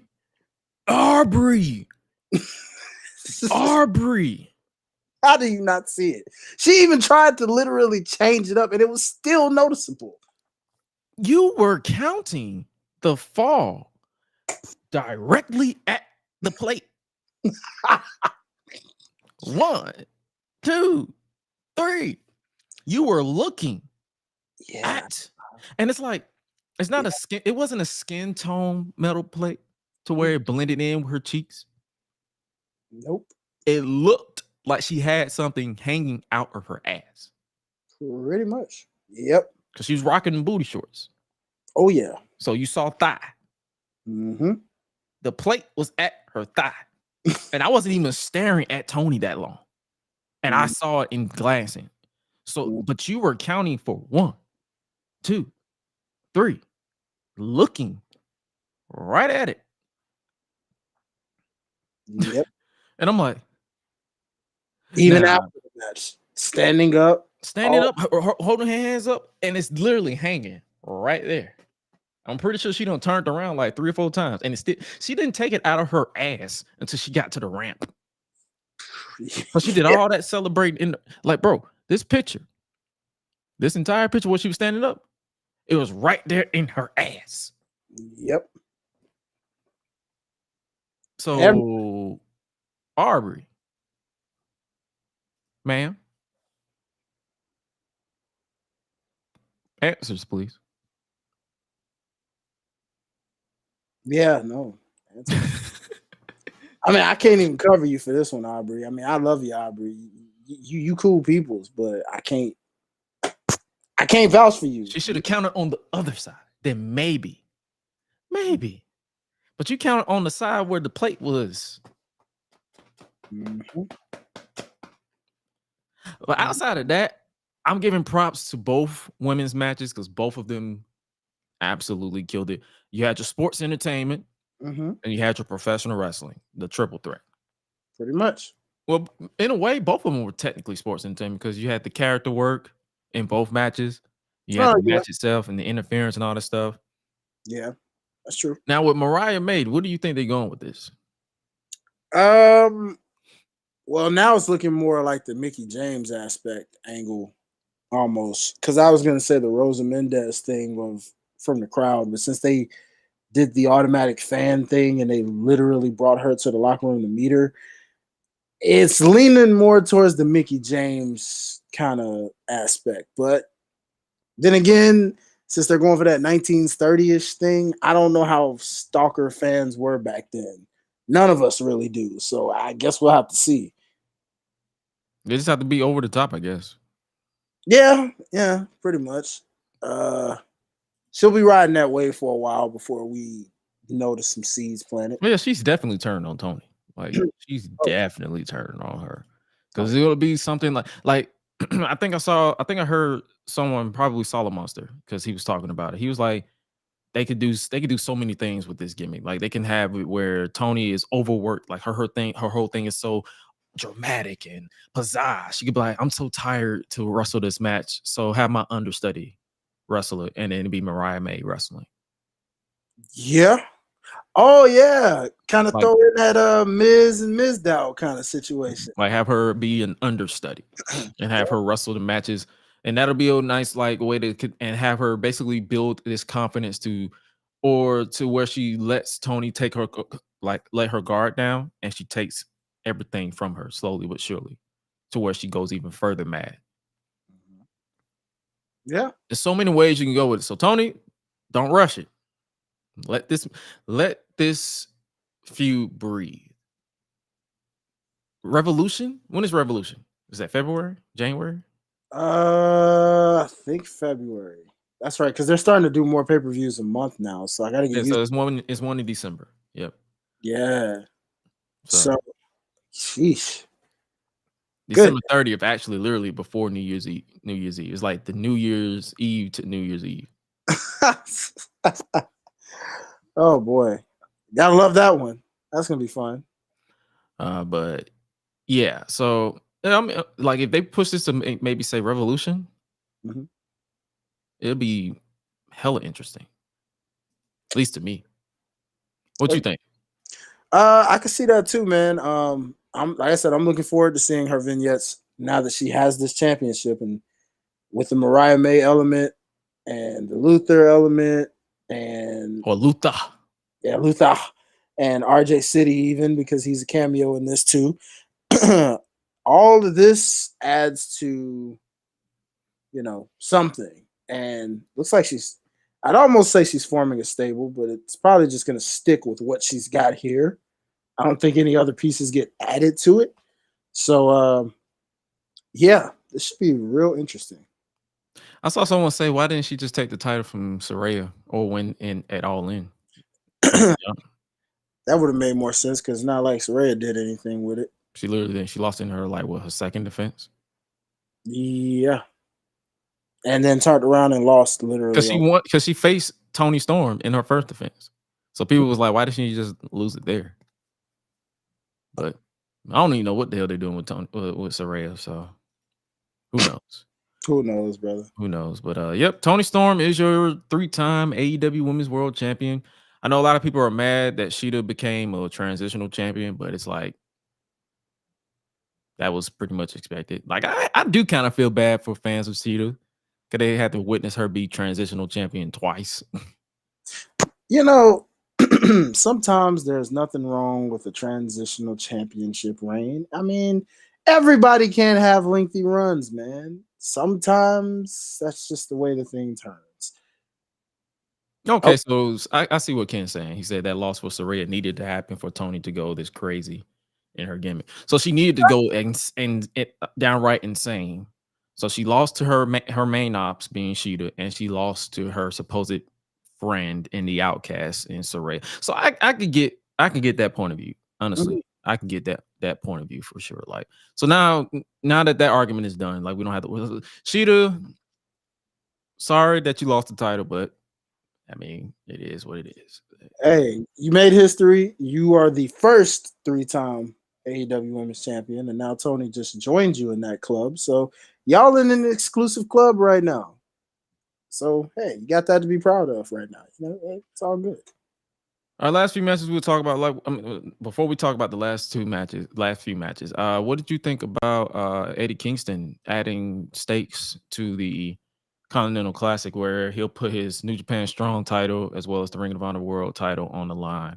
Basically, every match that he's in, his title will be on the line, and whomever beats him will be champion. So they basically be a modern day Triple Crown champion. So they're basically making the winner of the Continental Classic a champion. So I'm guessing that's another belt in AEW.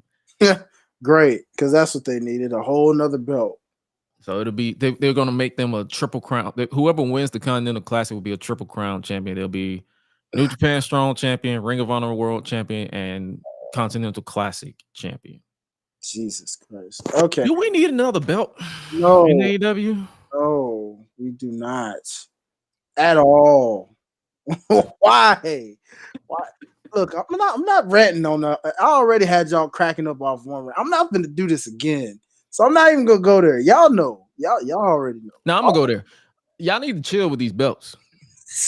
You heard the man. It's Ring of Honor. We got Ring of Honor. Y'all always having Ring of Honor on ROH on regular AEW TV because you're trying to get subscriptions.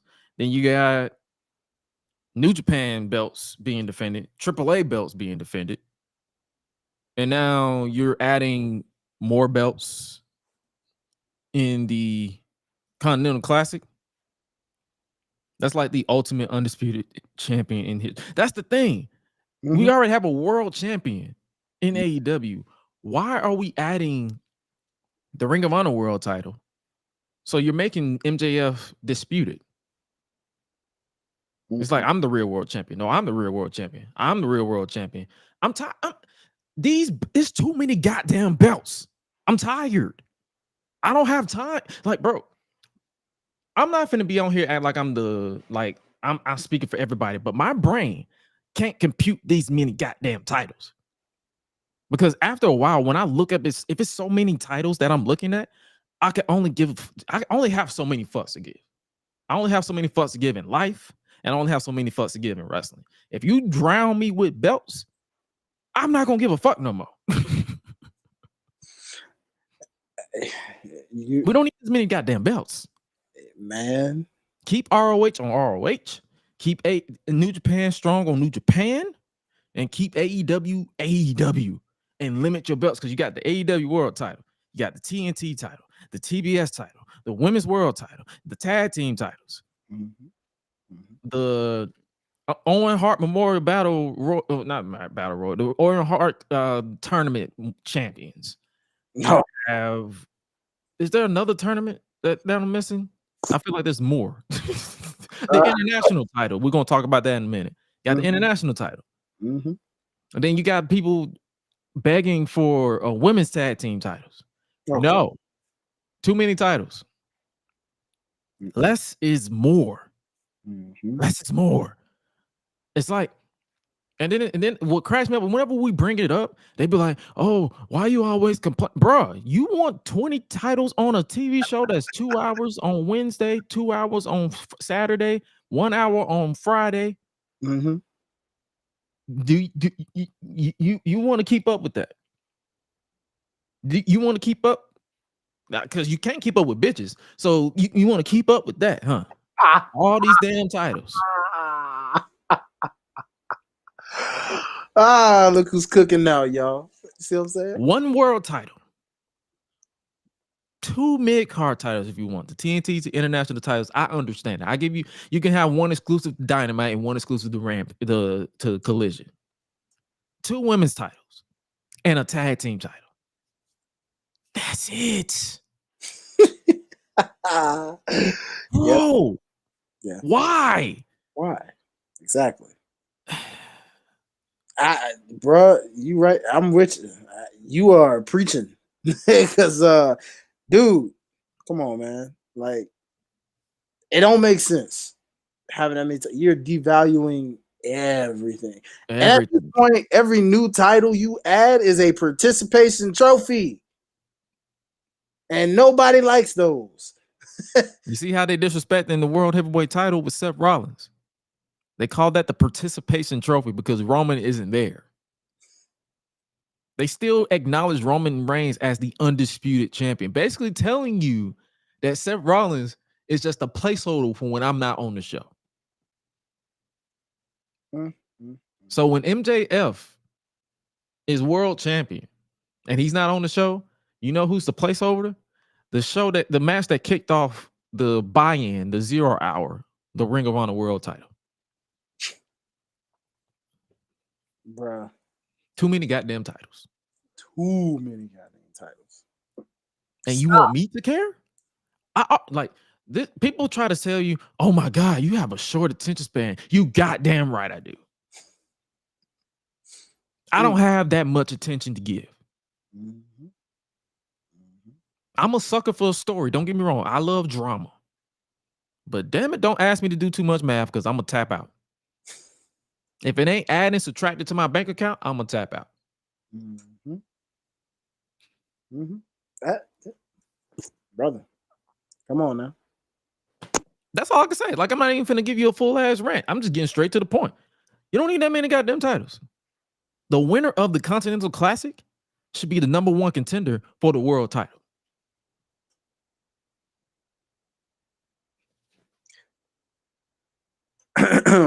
Let the GRESH Unleashed Church say amen, ladies and gentlemen. That what more do you need? Because what they're gonna be the Continental Classic champion and then keep the title for a year and defend it next year? I guess so, because them Owen Hart titles, boy, you see them for all of 2 weeks and then you don't see them again. You don't even get the lower third no more. You know how you say the Owen Hart winner or whatever? They don't keep that up for a month, maybe. Disrespectful to Owen for all, like, you know, Owen's wife. I'm not even gonna. I'm gonna. Out of respect for Owen, I'm gonna leave that alone. The fact that you get on WWE for good reason, I get it. That's a whole different level. That's a whole different conversation. But you badmouth that, and they are honoring your husband for all of 1 month until next year, and it's never talked about again. That should be an honor of some sort. Oh, don't be disrespecting my Dolphins now. I will jump through this goddamn screen and fuck you up. Don't play with me. But yeah, I'm done ranting about that shit because it's just like I've been seeing this conversation for months, and when people try to bring it up, they always try to bitch about it. But it's just like you can't whoop my ass. I'm telling you this straight through. Like, bro, too many damn titles. But one of the titles that I actually did enjoy was for the International Championship. Orange Cassidy versus Jon Moxley for the AEW International Championship. This was a second encounter from their incredible. The first match of these 2 matches that they had is going to be on the category match of the year category. Oh, for sure, hands down. And this one, it actually, in my opinion, lived up to the hype of the first one. What you think about it? A lot of what you said, man, it lived up to that same hype. Their chemistry, a lot like Hangman and Swerve, how we just praised them, given that was their second meeting. You can just tell who's blending with each other very well. These two blend together well. Swerve and Hangman blend together well. Like Tony needs to just continually don't give too much of it, but when you do, remember these ones that work well together when you put on these type of classics, so that when you revisit it, you know, like, okay, y'all remember these little like bangers right here? Hey, let's pull that out the hat when we're doing an all out again in front of 81,000 or 70, whatever. If the number was 70,000, who cares? At the end of the day, you know what I mean. So like, hey, bro, hats off to both of these men. Seeing John Moxley actually do Cassidy's lazy kicks were hilarious to me, because I was like, I never thought I'd see you do that of all people. Like you. I mean, that man ate 6 or 5 Superman punches or orange punch. He's like, you ain't Roman, so I'm not finna sell for you. Yeah, I was so about to say, I'm like, he knows the originator of that. He knows. He's like, oh, like I knew that's what they were gonna tell as soon as on Dynamite when he ate the first one, and he was just like, that's it. And started whooping his ass. So I'm like, bro, this dude, yo, man, this match right there, like, I'm probably more than likely, knowing me, I'm probably gonna go back and watch it. It was that good. Like, both matches are like, I understand people aren't a fan of, at this point, if you aren't a fan of Orange Cassidy, you an ops to me. Yeah, I don't know how you're not a fan of that guy. I mean, seriously, like, what more does he have to show you? Like, at this point, you're an ops to me. You're the main ops, because it's like, bro, this dude continues to show up and show out when they want to. Like, bro, people see his character and try to dismiss his in-ring work and his storytelling. This dude is good. And correct me if I'm wrong, because I don't know why, but ain't he one of the pillars? No, he's not. Because I could have sworn I thought MJF, Jungle Boy, Sammy, and Darby. In my opinion, I'm replacing Sammy with Orange Cassidy. Yeah, because I always thought he was in that original conversation because he's homegrown. It was always Max, Sammy, Jungle Boy, Jack, and that's wild. Darby. He was always a pillar to me. I'm no! If I had to put pillars or whatever that BS is, I'm literally putting Orange Cassidy up there. It'll be Orange Cassidy. My pillars will be Orange Cassidy, Kris Stat, Toni Storm. Or now, as far as homegrown, or as far as like people homegrown, Orange Cassidy, Kris Stat, and I'll give MJF, obviously. Yeah. And then I'm torn on Darby. I can see Darby in there, because so it'll be definitely MJF, Darby, Kris Stat, and Orange Cassidy. That'll be my pillars. I agree. Like, to me, that seems more viable than Sammy, Jungle Boy. I mean, look at that. Like, look at the trajectory, man. Like, if you look at their line of work, it's not. It don't line up as a pillar.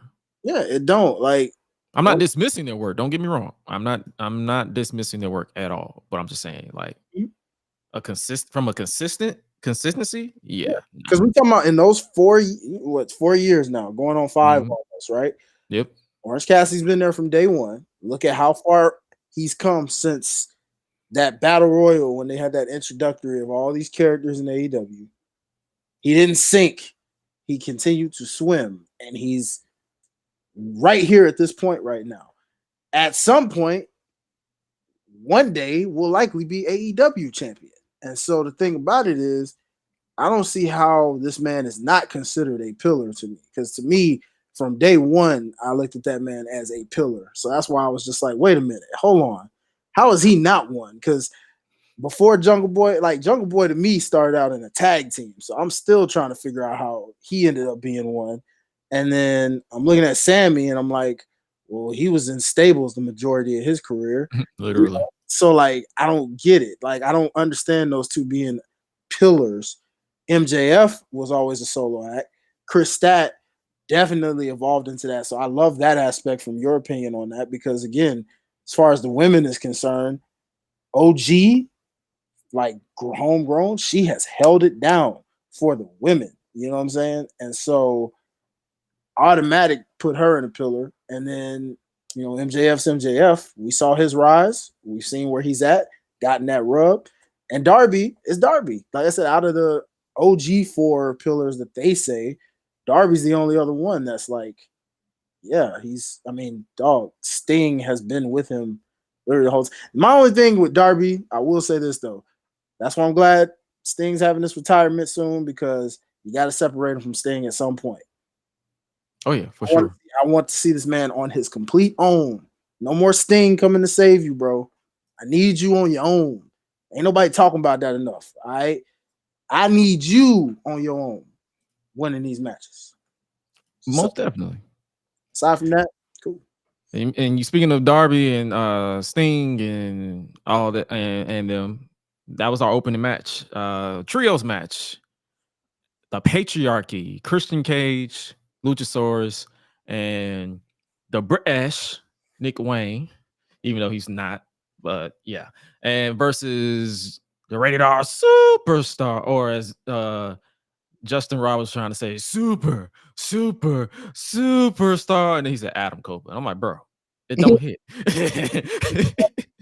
Yeah, he tried. And that was he was teaming up with Darby Allin and Sting, and they all came out in matching face paint, sort of.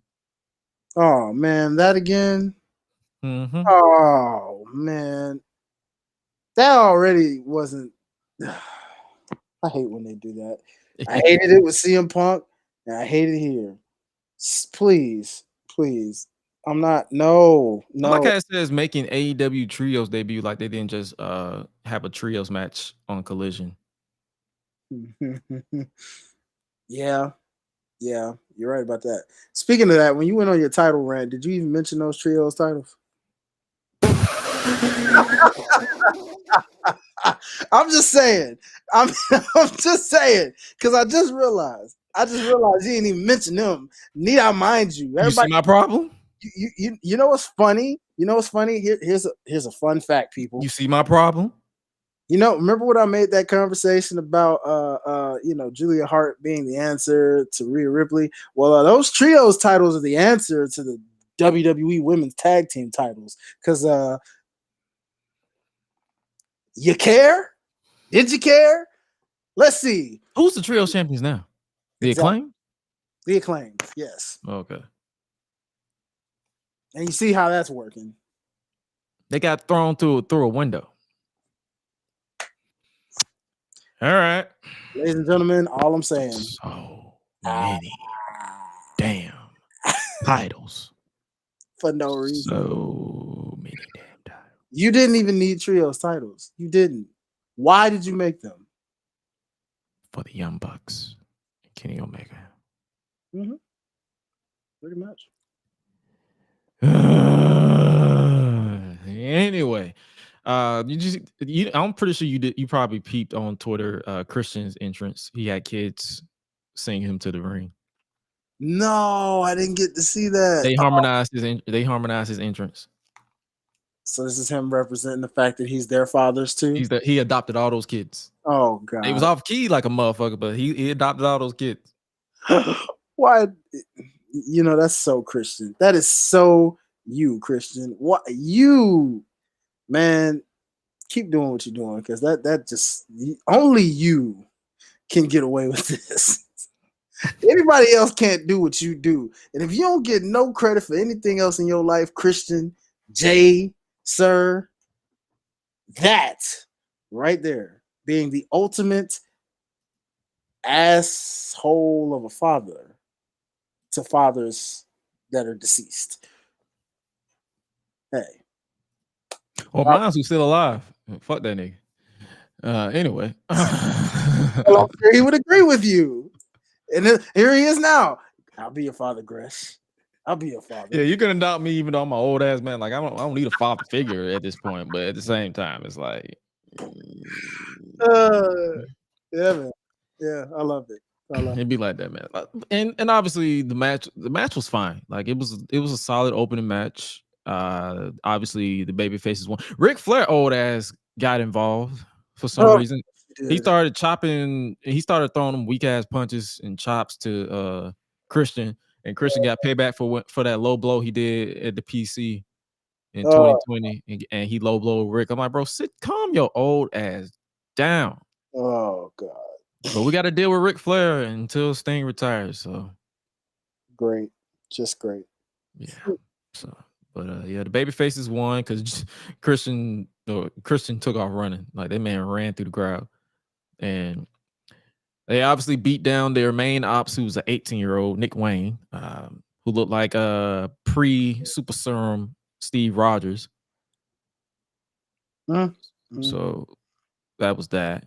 And then obviously after, so that's what I'm saying. Like I don't really have too many thoughts on this match. Like it was a fun. It was your typical opening match. Like Darby was taking stupid bumps. Of course. Nick Wayne was Nick Wayne.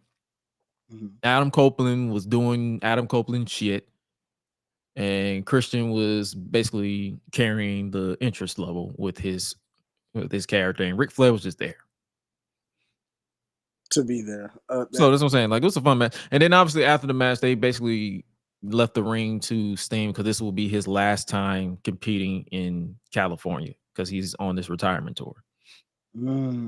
So yeah, now that one had to feel good because that's, if I'm not mistaken, that's where he's from, isn't it? He's from Venice Beach, I believe. Yeah, so that's kind of fitting actually for that first initial. Yeah, that's man.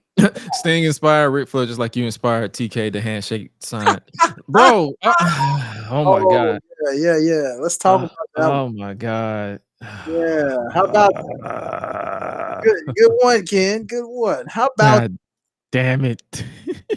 You know, like props to Sting for his last match, and like we will definitely dedicate an episode talking about Sting, like where we will basically honor Sting, especially during his last run.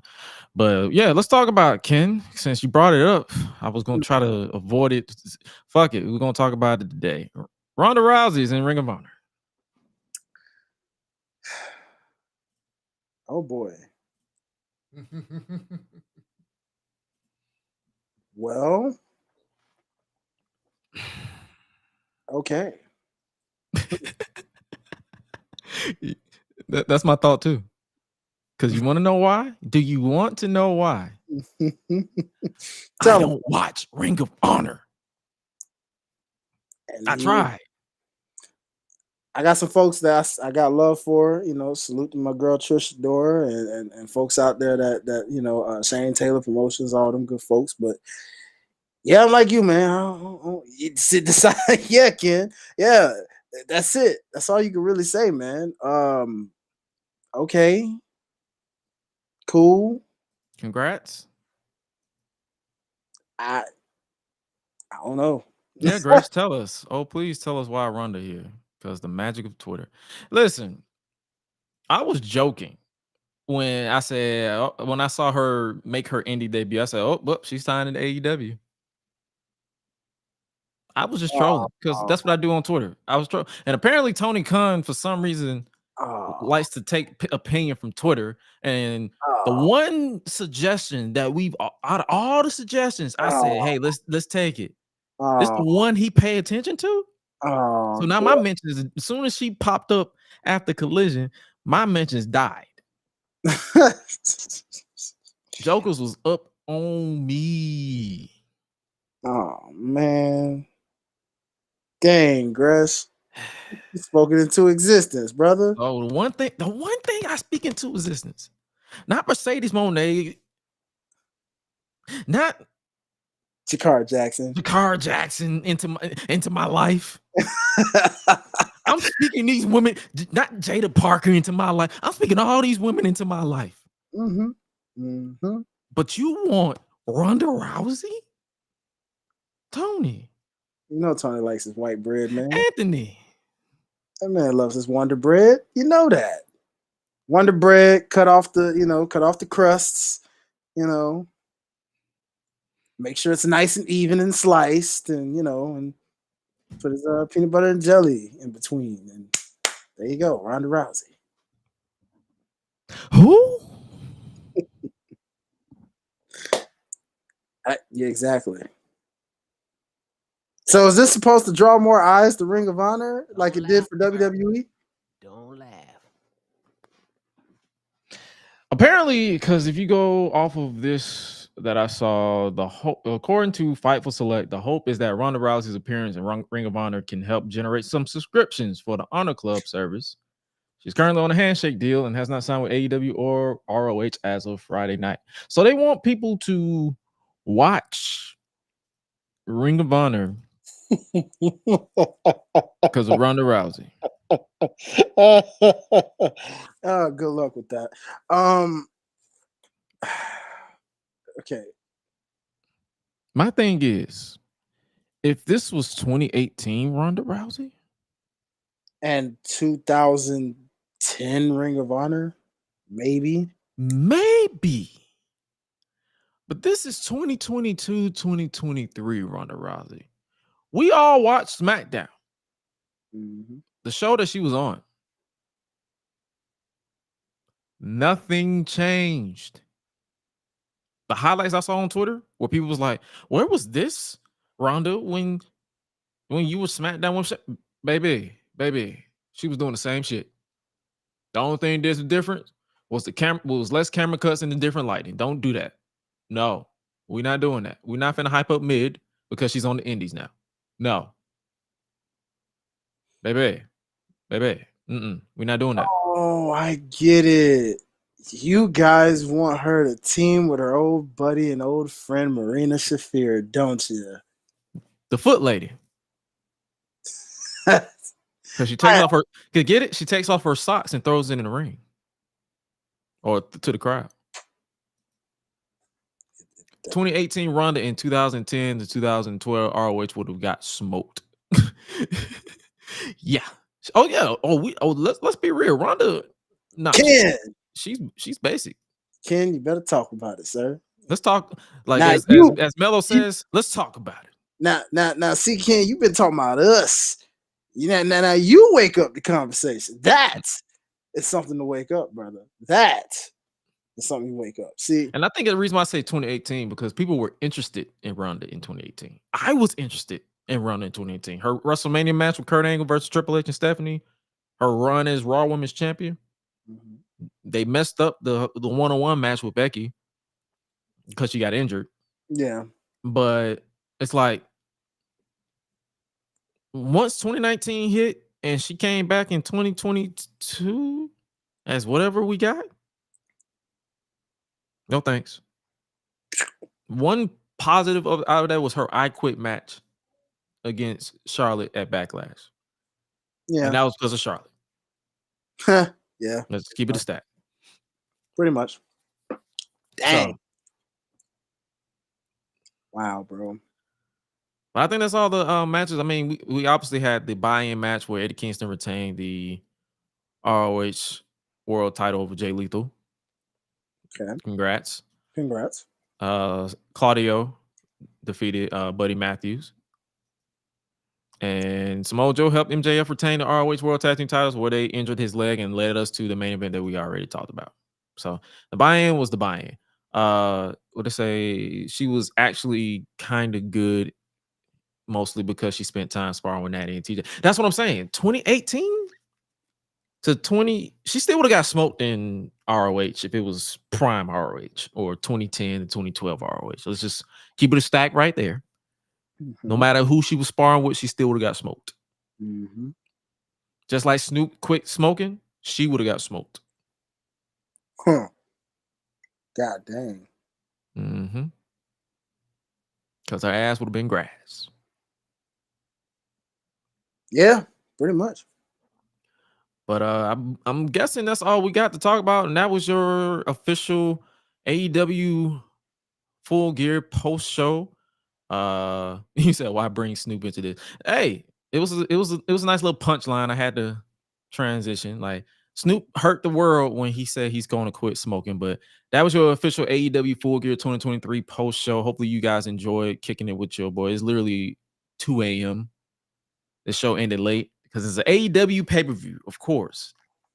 But obviously, for those of you who don't know, we will be back here on Tuesday, our typical time at following NXT, for the GRESH Unleashed podcast, the main show, as well as we got one more preview and predictions for next week, because I'm going to get my gold chain back, because Survivor Series is next week, and we know that show will be shorter. I just know that for a fact. So for sure. But we're gonna get up out of here. We pretty much run out of time. We are exhausted. It's been a long day, but hopefully you guys enjoyed this bonus edition of the GRESH Unleashed podcast. Where can they hit up your stuff, Mr. Highlight? For sure. Much love, all my peoples. As always, you see it on the scroll right there. Follow your boy on all social platforms at Highlight Life, HILITE Life, or follow your boy at Life's a Botch Podcast, or in Twitter's case, Life's a Botch Crew. Where you can check out all things over there when we're doing the Life's a Botch thing with my co-hostess Ash Benny. But yeah, man, appreciate y'all always, and make sure, and we will appreciate you guys even more if you scan that QR code right there at my top left, where you can stream the official theme song for the GRESH Unleashed podcast. Is the Unleashed anthem by yours truly, Mr. Highlight Real, as well as it'll take you to the central hub, where you can also stream the alternate theme song, where if you are checking the Talking Ish, where I'm talking it up with Jay Bougie, as well as Low of Wrestling Wind Down, you heard a different alternate theme. That is the Talk My Ish. That is the alternate theme song. That is literally also at that central hub. If you scan that QR code, or if you go to solo.to/Gresh Music, it will take you to all the links that you can click on. You can stream it. You can even stream it on YouTube. All you got to do is type in GRESH Unleashed theme, and it will pop up. Or Mike Music Mayhem, or Mike Mayhem Music. Mike Mayhem Music. If you type that in, you will find it as well. And if you want to follow yours truly, at @GRESH on Twitter, where I just talk the talk like I always do, and I walk the walk in real life, because can't nobody whoop my ass. But if you want to follow me anywhere else, everything else is at Josh Gresham ORG until I change it, because I am slowly getting rid of that username. That username has been cursed. That username has been washed. It is time to start fresh, especially into the new year, with your boy Gresh. And with that being said, make sure you guys follow the central hub itself, www.GreshUnleashed.com, or the podcast itself at Gresh Unleashed everywhere. And with that being said, subscribe to us on YouTube, follow us on Twitch, follow us on Facebook, all that good stuff, because we got a lot more content coming your way. And with that being said, you guys stay safe out here in these streets. And remember to always eat, sleep, flex, and repeat. We out, y'all. Be crazy. See ya.